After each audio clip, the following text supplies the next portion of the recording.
네, 그럼 이어서 세 번째 발제자분 소개해 드리겠습니다. 첨단 산업 분야 차세대 디스플레이 인력 양성 방향에 대해서 삼성전자 반도체 연구소 이규민 박사님께서 발제해 주시겠습니다. 여러분 뜨거운 박수 부탁드립니다.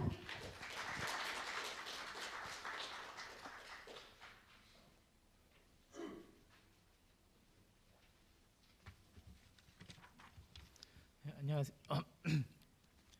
안녕하세요. 이규민입니다. 차세대 디스플레이 같은 경우는 여러분들이 모두 한 개씩 다 지금 가지고 계시는 휴대폰에도 있고, 그리고 지금 보시는 화면이나 TV나 다 디스플레이의 일종인데요. 우선 강의는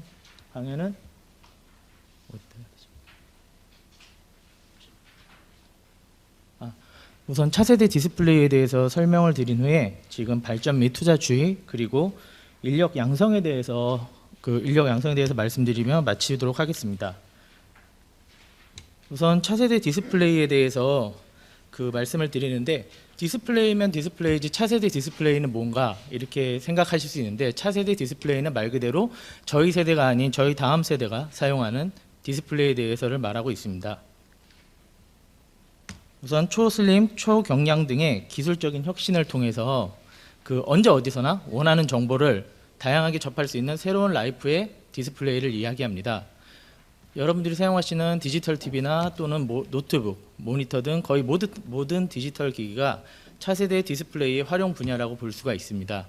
화질 측면에서는 이제 AR, 우리가 이제 게임이나 이런 거에서 접하는 AR, 그리고 스크린월, 홀로그램 등이 있고, 자유 화면으로는 이제 트랜스페어런트나 이제 스트레처블 디스플레이, 그리고 센서 내장으로는 이제 바이오메트릭이나 이스킨으로 이제 활용이 되는데요. 이런 융복합 입출력 장치로 혁신을 거듭할 것으로 지금 예상하고 있습니다. 한마디로 디스플레이에 스마트를 더하면은 바로 차세대 디스플레이라고 이야기할 수 있는데요. 우리가 흔히 이제 스마트 TV 또는 스마트폰 이렇게 이동이 되는, 명명이 이동이 되는 것 자체가 이제 차세대 디스플레이로의 이동이라고 보시면 됩니다. 우선 차세대 디스플레이의 분류로 이제 네 가지를 설명드릴 수 있는데요. 우선은 플렉서블 디스플레이입니다. 현대 사회에서 접하고 있는 가장 대중적인 디스플레이의 하나로, 종이처럼 얇고 그리고 유연한 기판으로 제작이 가능하고 휴대성 및 이동성이 우수하고 디자인 변형이 자유로운 특징이 있습니다. 현재 지금 사용하고 계시는 휴대폰 중에 이제 삼성에서 나오는 Z 플립이나 Z 폴드가 이제 이런 플렉서블 디스플레이를 사용한 것으로 보이고, LG에서 이제 최근은 아니지만 꽤 오래전에 나온 롤러블 TV로 해서 이제 스크린형으로 나온 TV가 이제 플렉서블 디스플레이라고 할 수 있습니다. 두 번째로는 지금은 사용이 많이 줄어들었지만, 옛날에 이제 전자책이라고 해서 이런 전자종이 디스플레이를 사용하는 그런 디스플레이도 많이 있었는데요. 이거는 말 그대로 종이로 만든 책, 신문, 잡지 등과 같이 종이의 재질과 촉감을 지니고 있는 그런 디스플레이라고 할 수 있습니다. 이런 전자종이 디스플레이는 전원이 차단되어도 LCD에 백라이트 전원이 필요하지 않기 때문에 배터리 수명이 오래되고, 그리고 계속 배터리가 차단돼도 볼 수 있는 그런 특징을 가지고 있는 디스플레이입니다. 이런 전자종이 디스플레이는 기존 인쇄물과 거의 비슷하기 때문에 휴대하기가 매우 편합니다. 여러분들이 이제 신문이나 이런 걸 보시면은 이제 뭐 가방에 넣거나 이런 거에 대해서도 디스플레이도 이런 게 사용이 가능하기 때문에 굉장히 파급 효과가 클 것으로 예상을 했는데, 지금 현재는 많이 사용하고 있지 않아서 차세대 디스플레이 분류로는 좀 약간 뭔가 부족한 게 있지 않나 지금 생각이 들고 있습니다. 세 번째로는 이제 투명 디스플레이라고 하는데요. 이제 일정 이상의 투과도를 가진 투명 전자 소자를 이용하는 디스플레이를 얘기합니다. 투사형과 투과형으로 이렇게 나뉘는데요.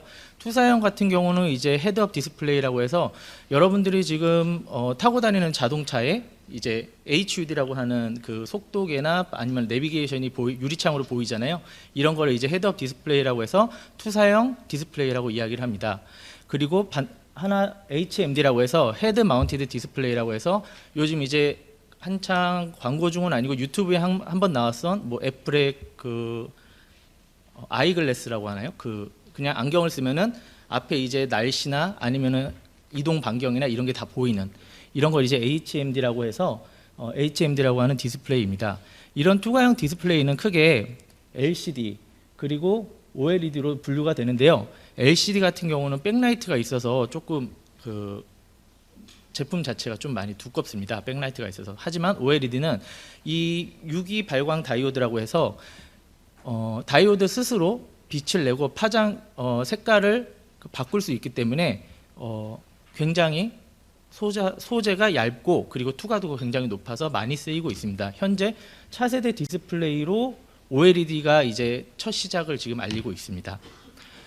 마지막으로 이런 투명 디스플레이는 가장 먼저 이제 모바일 디스플레이에서 사용이 가능할 것으로 보이는데 현재 사용하시는 거는 아직은 투과형이 없기 때문에 앞으로 나올 그런 시장도 기대해 보시면 좋을 것 같습니다.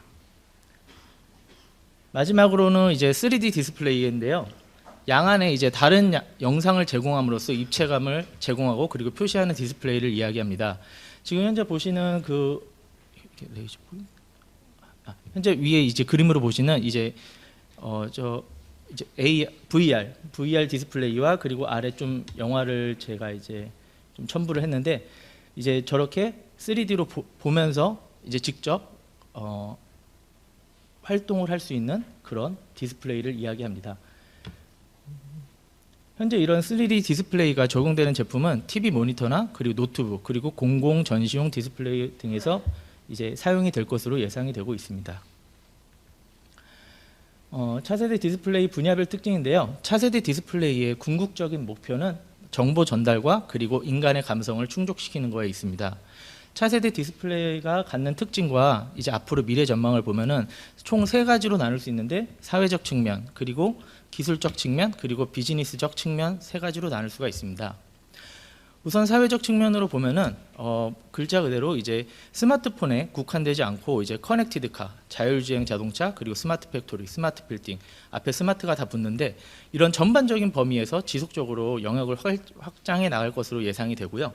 이런 사회적 측면으로 이제 소비자의 심리적 욕구가 증가됨에 따라 내 외장 건물 인테리어도 이제 그 디스플레이어로 바꿀 수가 있고 그리고 신체 부착형 액세서리로 이제 형태적으로도 진화할 것으로 예상이 됩니다. 최근에 나온 LG의 이 브랜드를 얘기해도 되나요? 네, LG에서 이제 냉장고 같은 경우는 저희가 이제 원하는 대로 그 컬러를 변경하잖아요. 이것도 어떻게 보면은 이제 차세대 디스플레이의 한 그 분야라고 볼 수가 있습니다. 심리적 욕구를 충족시키는. 두 번째로는 이제 기술적 측면을 볼 수가 있습니다. 4차 산업혁명의 시대에서 시장 주도권은 이제 판매자가 아닌 구매자, 소비자로 이제 변화하게 됩니다.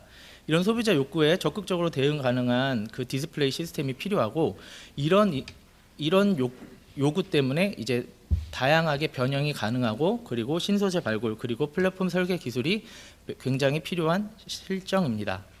재료 기술적으로는 현재 유리 기판 대신 플라스틱 기판 그리고 유기 반도체 재료, 유기 절연체 재료, 유기 전극 등 다양한 유기 재료 사용과 함께 유형 기판 위에 디스플레이를 구현하고 얇고 가벼우면서 강화된 제품이 나올 것으로 예상이 됩니다. 그리고 공정 기술적으로는 현재 차세대 디스플레이 같은 경우는 약간 기존에 저희가 이제 상온 상압이 아닌 약간 고압이나 또는 이제 온도를 올려서 그렇게 하는 공정들이 많아서 에너지 소비가 굉장히 높습니다. 이거를 이제 상온 상압으로 변경하면서 공정 단순화 그리고 아까 앞에서 말씀드렸듯이 그 유리 기판 대신 플라스틱 기판으로 사용하면서 그 원가 절감을 이룰 수 있는 그런 장점이 있고 이를 통해 이제 디스플레이를 이제 저희가 사용하고 구매하는 가격보다 더 낮게 구매를 할 수 있고 그리고 심지어는 일회용 디스플레이 한 번 사용하고 버려질 수 있는 그런 디스플레이어도 개발이 가능합니다. 그래서 마지막에는 유비쿼터스 디스플레이 등에서 새로운 지평을 열어 나갈 수 있을 것으로 지금 예상을 하고 있습니다.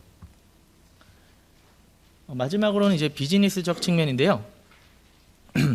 미래의 디스플레이는 이제 정보사회 시대에 발맞춰 휴대하기 편하고 그리고 다양한 통신 기술, 콘텐츠를 결합한 5개 광고판이나 또는 대중교통, 수산의 알림판 또는 일회용 전단 등 거의 모든 매체가 정보 터미널이 되는 유비쿼터스 디스플레이 시대가 될 것으로 지금 예상이 됩니다.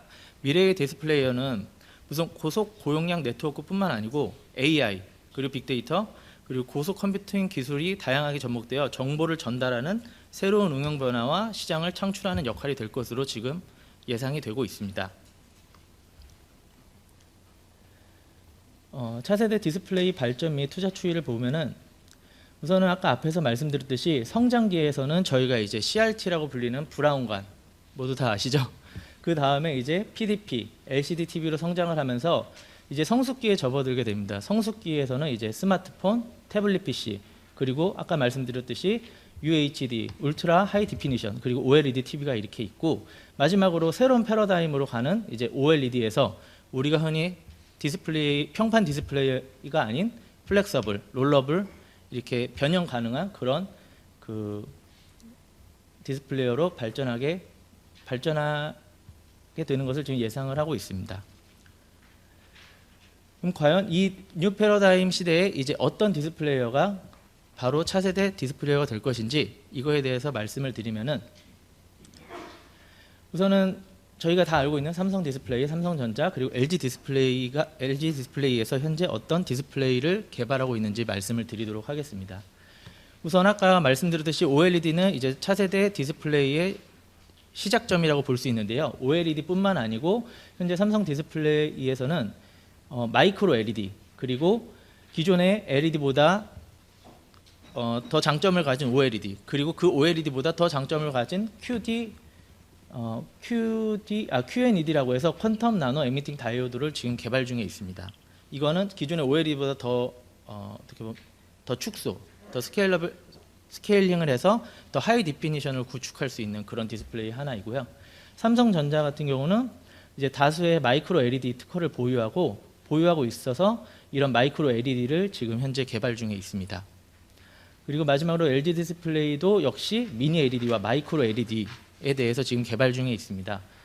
이렇게 좀 생소하지만 그 요약을 하자면은 차세대 디스플레이 발전은 OLED, 그리고 미니 LED, 그리고 마지막으로 마이크로 LED 이 세 가지로 지금 축소가 되는데요.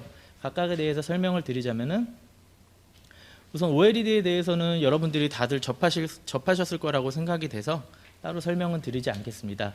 미니 LED 같은 경우는 아까 LED를 말씀드릴 때 기존의 후면에 백라이트가 있는 건 LCD고, LED 같은 경우는 이제 조금 더 축소한 그런 에미팅 다이오드로 발광체를 넣게 됩니다. 근데 이 미니 LED 같은 경우는 오른쪽에 보시는 그림과 같이 이런 하나의 발광체가 아닌 이런 발광체 자체도 매우 세분화하게 넣어서 더 디피니션을 높게 구현할 수 있는 걸 얘기하고요. 마이크로 LED 같은 경우는 이제 저희가 OLED의 이제 단점을 보완한 그런 그런 재료라고 볼 수 있는데요. 기존의 OLED는 저희가 이제 유기물을 사용하기 때문에 기존 온도나 환경에 대해서 굉장히 취약합니다. 근데 이 마이크로 LED 같은 경우는 무기 재료로 만들기 때문에 환경에 취약하지 않고, 그리고 유연기판 제작이 굉장히 쉽습니다. 그래서 기존 OLED보다 얇은 두께를 가지고 상대적으로 소비 전력도 적어서 기존 차세대 디스플레이로 마이크로 LED가 가장 유력한데, 한 가지 큰 단점은 아직 개발 중이라는 것과, 그리고 약간 가격이 높을 거라고 지금 예상을 하고 있습니다.